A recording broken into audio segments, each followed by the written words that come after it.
نحمده ونصلي على رسوله الكريم أما بعد فقد قال الله تبارك وتعالى في القرآن المجيد أعوذ بالله من الشيطان الرجيم بسم الله الرحمن الرحيم ذلك الكتاب لا ريب فيه هدى للمتقين وقال النبي صلى الله عليه وسلم خيركم من تعلم القرآن وعلمه الہی رونق اسلام کے سامان پیدا کر الہی رونق اسلام کے سامان پیدا کر دلوں میں مومنوں کے الفت قرآن پیدا کر۔ صدر محترم، اسٹیج پر رونق افروز بزرگان دین اور حاضرین مجلس، آج کے اس محفل میں اور آج کے اس مبارک اجلاس میں میرا موضوع سخن دنیا کی سب سے پاکیزہ اور مقدس کتاب قرآن پاک ہے۔ ہمیں چڑھتے سورج کی طرح یقین ہے کہ اس کا ایک ایک حرف سچا اور صادق ہے۔ وہ قرآن پاک جس کی زبان مقدس، بیان مقدس اور جو فصاحت و بلاغت کا ٹھاٹھے مارتا سمندر ہے، جس کے متعلق ارشاد ربانی ہے۔ قرآن وہ کتاب ہے جس کے صادق اور برحق ہونے میں کوئی شک و شبہ نہیں، جس کے بارے میں محسن انسانیت حضور پاک صلی اللہ علیہ وسلم نے ارشاد فرمایا کہ تم میں سب سے بہتر وہ شخص ہے جو قرآن کو سیکھے اور سکھائے۔ دعا کیجئے کہ خداوند قدوس ہم سب کو قرآن پاک کی دولت سے مالا مال فرمائے، آمین۔ نوجوان دوستو، قرآن پاک رب ذوالجلال کی طرف سے عطا کردہ وہ حسین تحفہ ہے کہ جس نے 23 برس کی قلیل مدت میں پورے عالم میں وہ انقلاب برپا کر دیا کہ بڑے سے بڑے فصحا، بلغا، ادبا، شعراء حیران و ششدر رہ گئے، جس کے آیتوں کو سن کر پتھر دل موم ہو گئے۔ دوستو، یہی وہ قرآن ہے جو رہتی دنیا تک کے انسانوں کے لیے سراپا ہدایت و رحمت ہے۔ یہی وہ قرآن ہے جس نے رسول کی رسالت کو اعزاز بخشا۔ یہی وہ قرآن ہے جس نے پزمردہ قلوب کو تازگی بخشی۔ ہاں، یہ وہی قرآن ہے جس کی برکت سے جنات و شیاطین کا آسمانوں پر جانا بند ہوا۔ یہی وہ قرآن ہے جس کی برکت سے عزت و رفعت کے سامیانے گر گئے۔ یہی وہ قرآن ہے جس کے بدولت محبوب حقیقی کی رضا نصیب ہوتی ہے۔ یہی وہ قرآن ہے جو سچائی اور امانت داری کا درس دیتا ہے۔ یہی وہ قرآن ہے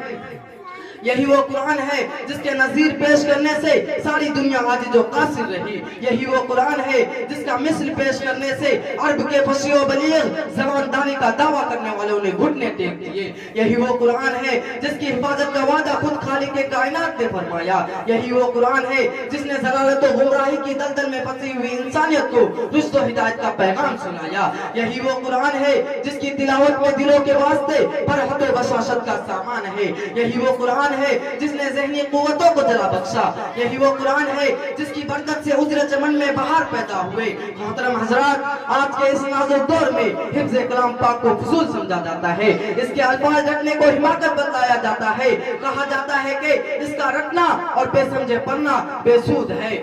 افسوس، صد افسوس، اس قرآن پاک کے بارے میں ہمارا یہ خیال کہ جس کے بارے میں شہنشاہ بطحہ جناب محمد رسول اللہ صلی اللہ علیہ وسلم نے ارشاد فرمایا کہ اقرأ ورتقِ رتل کما کنت ترتل فی الدنیا فإن منزلک عند آخر آیت تقرؤوها۔